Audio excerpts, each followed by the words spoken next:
Italia cumple con su amenaza y cierra con España la frontera marítima y aérea. Una última hora que ampliamos desde la redacción. Marina Ribel.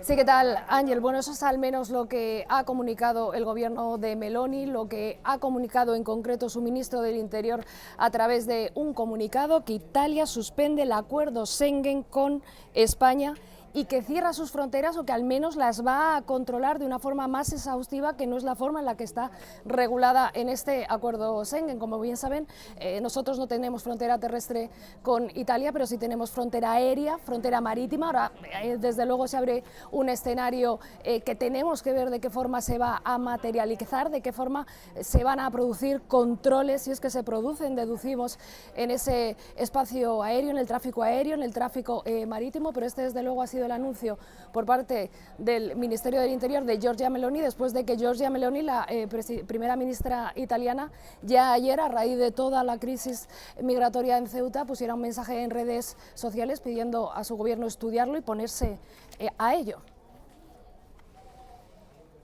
Y en este punto ya nos atiende Blanca Garcés, investigadora senior del área de migraciones del CIDOB. ¿Qué tal? Buenas tardes.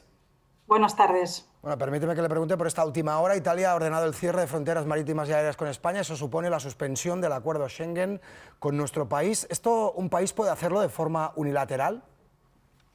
Bueno, puede hacerlo, y de hecho lo hemos visto como se ha ido haciendo regularmente desde la crisis de refugiados del 2015. Yo creo, o diría, que esto muestra dos cosas. Por un lado, como el tema migratorio es fundamental, no solo en sí, sino para los fundamentos de la propia Unión Europea, empezando por el espacio Schengen. Y la segunda cuestión que demuestra esta decisión o este anuncio de Meloni es justamente esa escenificación. Pensemos que el número de llegadas irregulares a Italia año a año es mucho más alto, es muy superior al número en España. De hecho, en 2025 estamos hablando de unas 66.000 llegadas en Italia comparadas con las 36.000 en España, con lo cual, si todos reaccionáramos así, la reacción más bien sería la inversa, ¿no? Con lo cual, aquí yo diría que es una escenificación, en este caso por parte de Meloni, para denunciar, para atacar, para, digamos, cuestionar el gobierno español en una cuestión que es muy puntual en el caso de Ceuta, que los números no indican un aumento de las llegadas en general, en términos anuales. Así que estamos en esa política de la escenificación, diría yo. Sí, está hablando de una escenificación, pero esto podría provocar un efecto cascada en otros países, porque hemos escuchado como otros países pues estaban amenazando con poner en marcha medidas similares. Yo diría que le tienen ganas a Pedro Sánchez y en concreto a España tras el proceso de la regularización, con lo cual yo diría que esta decisión de cerrar esas fronteras internas, que efectivamente sí se puede dar en cascada, no sé tanto si es una consecuencia de lo que está pasando en Ceuta en estos momentos, que además recordemos que es un enclave en el norte de África, con una frontera marítima entre medio, o más bien una manera de recordar a España que sus políticas, y en concreto la regularización, no gustan a muchos Estados miembros. Dice que le tienen ganas a Pedro Sánchez. ¿Hay una postura europea común sobre los flujos que llegan desde Marruecos? Hay posturas muy distintas, de ahí la dificultad de aprobar este Pacto Europeo de Migraciones y Asilo, porque no se ponían de acuerdo y tampoco se pusieron de acuerdo en el 2015, cuando tenían que decidir qué hacer en plena crisis económica, en plena crisis de recepción de refugiados. Pero lo que sí hay es esa obsesión por la frontera, esa obsesión por las llegadas irregulares. De hecho, las llegadas irregulares en los últimos años en la Unión Europea se han reducido drásticamente, y a pesar de ello seguimos con esa obsesión, y ahí sí que hay algo en común con esa frontera geográfica, con esas llegadas irregulares que, como digo, son relativamente limitadas, contenidas en los últimos años, y a pesar de ello Europa sigue obsesionada con esa frontera, con esa posibilidad de una crisis migratoria, y de ahí también, de nuevo, esa sobrereacción con lo que está pasando ahora en estos momentos en Ceuta. Sí, está hablando que desde Europa, dice, se le tiene ganas a España, pero también desde Israel y Washington, que son socios de Marruecos, también podemos decir que se ha atacado a España, ¿no?, ante esta grave situación. ¿Por qué?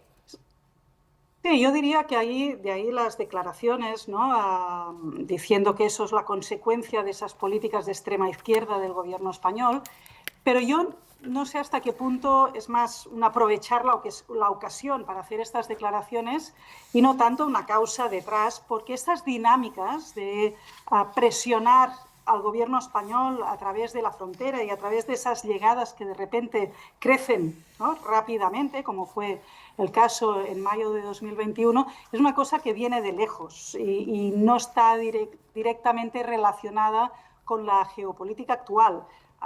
Es una tendencia de fondo que tiene que ver con el uso de las migraciones por parte de estos terceros estados, en este caso Marruecos, pero yo diría también con el uso previo del tema migratorio por parte de la Unión Europea, y en concreto de España, ¿no?, para presionar a esos terceros estados para que cooperen en materia de control migratorio a cambio, ¿no?, de ayudas al desarrollo, de acuerdos comerciales, de acuerdos en temas de visados, con lo cual ahí hay una lógica transaccional que viene de lejos y que no solo han aplicado estos terceros estados, sino que también ha aplicado la Unión Europea y sus estados miembros, empezando por el gobierno español. Vamos ya a la relación entre España y Marruecos. ¿Qué hay detrás de esta llegada masiva de migrantes a Ceuta? ¿Es una crisis migratoria o una crisis diplomática? Pues yo diría que podrían ser las dos cosas a la vez. Es una crisis migratoria en el sentido de crisis humanitaria, y ahí pensemos en las vidas de cada una de estas personas, de cada uno de estos jóvenes, ¿no?, que cruzan la frontera. Y eso tiene que ver con las condiciones sociales y económicas en Marruecos. Ahí podríamos hablar de crisis también. Pero este aumento de las llegadas tan repentino solo se puede explicar si el gobierno marroquí deja de controlar la frontera desde el otro lado. Con lo cual ahí entra la segunda dimensión, que es esa crisis, podríamos decir, diplomática, jugando la carta migratoria para presionar con esas llegadas al gobierno español respecto a una serie de cosas que nunca se dicen, pero siempre están ahí. ¿Y cuáles son esas cuestiones que preocupan y que crean malestar a ese gobierno marroquí, a través de las cuales, o por las cuales está, digamos, presionando a través de la carta migratoria? Pues básicamente yo diría que hay dos. Por un lado, la visita de Pedro Sánchez a Argelia la semana pasada, que escenificaba ese entendimiento entre España y Argelia, que nunca gusta a Marruecos. Esa es una hipótesis, una posibilidad. Y la segunda es la decisión del Congreso de conceder la nacionalidad a los saharauis, a los nacidos en la colonia española del Sáhara Occidental y sus descendientes, decisión que probablemente tampoco ha gustado al gobierno marroquí. Ajá, eso serían dos posibles circunstancias, situación geopolítica, pero ¿por qué ahora? O sea, ¿en qué momento llega esta invasión masiva? ¿Por qué en este momento exacto? Bueno, yo diría que la coincidencia con los dos hechos, visita a Argelia y decisión en el Congreso, es bastante evidente, coincide en el tiempo. Eso explicaría el porqué ahora. Yo no hablaría de invasión, hablaría de ese juego, ¿no?, entre esos dos estados, de ese uso de las migraciones, de esas entradas sí desesperadas, porque solo en contextos de desesperación estás dispuesto a dejarlo todo de un día para otro para cruzar la frontera.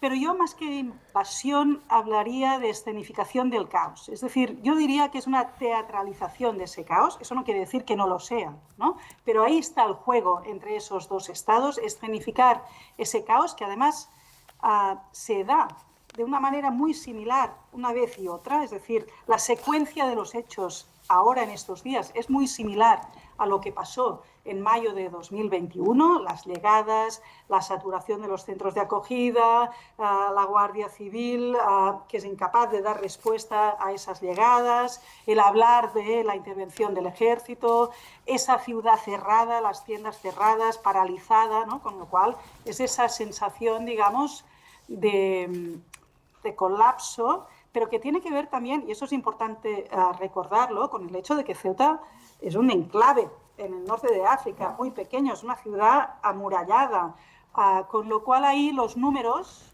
enseguida se convierten, ¿no?, en una problemática, en un caos, en esa sensación de desbordamiento, pero que también tiene que ver con la dimensión de Ceuta y del enclave que representa en la zona donde se encuentra geográficamente hablando. Aquí la pena es que se utilicen a personas y en muchos casos adolescentes y menores en favor de sus intereses.